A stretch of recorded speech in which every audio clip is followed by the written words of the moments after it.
Paibanat naman si Ombudsman Samuel Martires kay Justice Undersecretary Jessie Andres matapos niyang sabihin na may kapangyarihan ng Ombudsman na disiplinahin si Vice President Sara Duterte. The Vice President is not immune from suit. I would advise Joseph Andres to shut up, to stop talking about the case, because one of the powers of the Ombudsman is to take over the investigation of a case of any government investigative agency at any stage of the proceedings.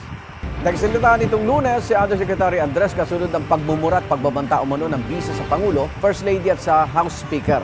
Sabi ni Ombudsman Martires, iimbisigan lang nila si VP Duterte kung may nilabag siya bilang Vice President. Sa ngayon daw, wala silang nakikitang dapat aksyonan. Sinisikapan ng GMA Integrated News sa makuha ang pahayag ng DOJ at ni Yusek Andres kaugnay sa mga sinabi ng Ombudsman.